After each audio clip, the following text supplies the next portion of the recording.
In 1995, he left her with Black Quintuplet. 30 years later, the truth shocked everyone. The year was 1995. Anna sat in the hospital room, exhausted but smiling weakly. In her arms, bundled in soft pastel blankets, were 5 newborns. Her quintuplets, their tiny fists clenched and unclenched, their eyes blinking against the harsh fluorescent lights. Nurses whispered in awe. Quintuplets were rare enough. But what made the room buzz with tension wasn't just their number. It was their color.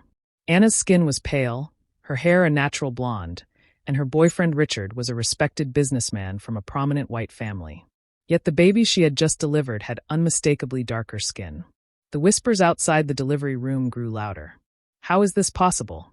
Richard stormed in, face pale but eyes blazing with suspicion. He took one look at the infants, and then at Anna. What is this? His voice shook. Don't tell me they're mine. Anna, still trembling from the delivery, whispered, They are yours. Richard, I swear. But he cut her off. Don't lie to me. You've shamed me. You've ruined everything. He refused to hold the babies, refused to even look at them again. Within hours, Richard walked out of the hospital, leaving Anna alone, her reputation shattered. From that day forward, Anna carried the weight of raising quintuplets on her own. The small town where she lived was merciless. Strangers muttered insults in grocery store aisles. Former friends turned their backs. Landlords refused her applications when they saw 5 brown-skinned toddlers clinging to a pale young woman. She must have cheated, people whispered. Anna never fought back. She simply worked harder. Days blurred into years. She took cleaning jobs, waitressing shifts, anything that paid enough to buy diapers, formula, and later school supplies. She learned to sew so she could alter hand-me-downs into new clothes. She walked them to school each morning, 5 tiny hands tugging at her red blouse. At parent-teacher meetings, she sat alone, teachers casting sympathetic glances that carried both admiration and pity. The children grew, David, the only boy, and his 4 sisters, Naomi, Grace, Lydia, and Ruth. Each was bright in their own way. David loved sketching cars in his notebooks, often imagining himself building them one day. Naomi had a stubborn streak, always standing up for her siblings whenever anyone mocked them. Grace was the dreamer, always humming songs and writing little poems on scraps of paper. Lydia was practical and sharp-minded, quick with numbers and determined to run a business someday.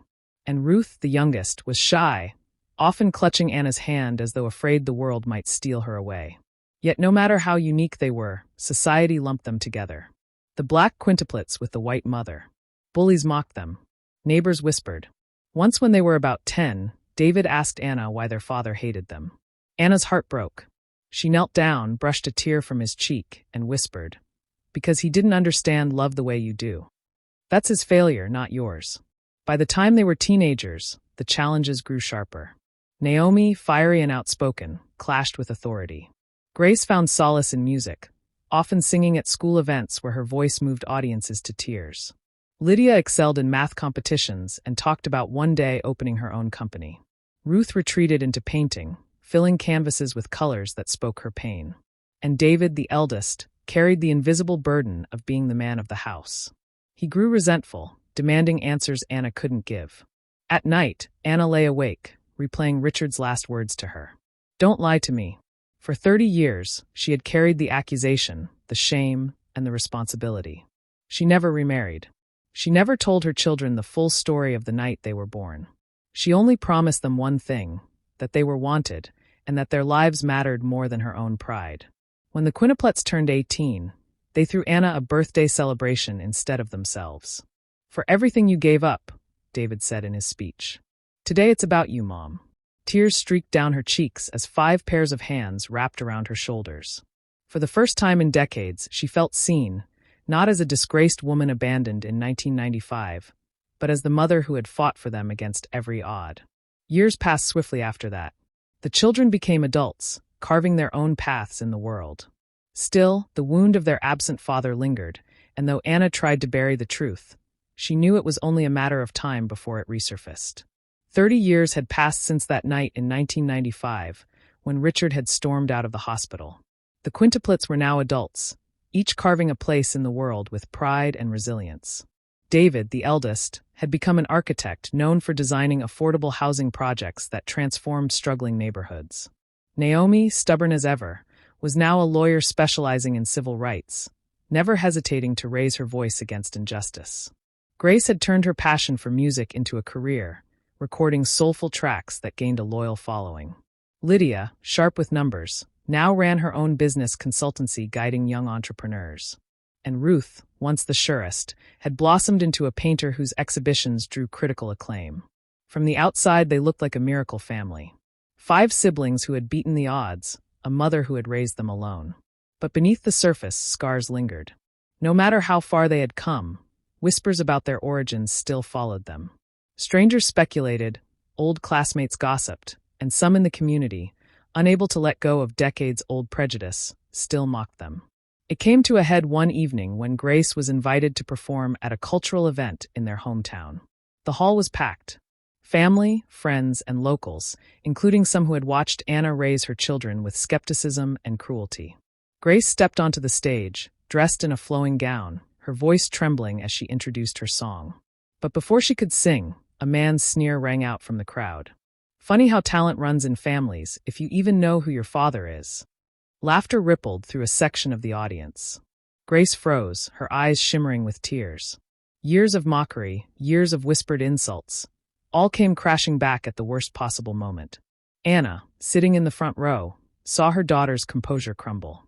Her heart clenched. For decades, she had endured the whispers in silence, carrying the shame alone. But watching her grown child almost break down in front of a laughing audience was the final straw. She stood slowly at first, then with conviction, Anna walked toward the stage. Grace stepped back as her mother climbed the steps, her red blouse glowing under the bright lights. The hall fell silent. Every eye turned toward her. Anna's voice trembled at first, but grew stronger with every word. For 30 years, I have listened to your whispers. I have heard the gossip, the laughter, the cruelty. You mocked me when I carried 5 babies in my arms. You mocked them when they walked to school. And even now, when my daughter is about to share her gift, you still mock. Her hand shook, but her eyes blazed with fury and love. She pointed to the audience. You want the truth? You want proof? Take the DNA test. Do it, and you will see that I never lied. These children are his. Richard's. The man who walked out because he couldn't accept them. The man who chose his pride over his own blood. Gasps filled the room. Whispers turned into stunned silence. Anna's voice cracked, but she did not stop. For years, I carried the blame you threw at me. But it was never mine to carry. You thought I cheated. You thought I was a liar. But the only liar was the man who left us. She turned slightly, her gaze sweeping across the audience that had once mocked her in grocery aisles, whispered behind her back, and taught their children to laugh at hers. Her words cut through the air like fire. I can forgive you for mocking me, she said, her voice raw with emotion. But I will never forgive anyone who mocks my children. Not now, not ever. They have achieved more than you ever dreamed. In spite of you, they carry no shame. The shame is yours. Her last words echoed through the hall. You tried to break us. But we are still here, and we will not bow our heads again. For a long moment, the hall was silent.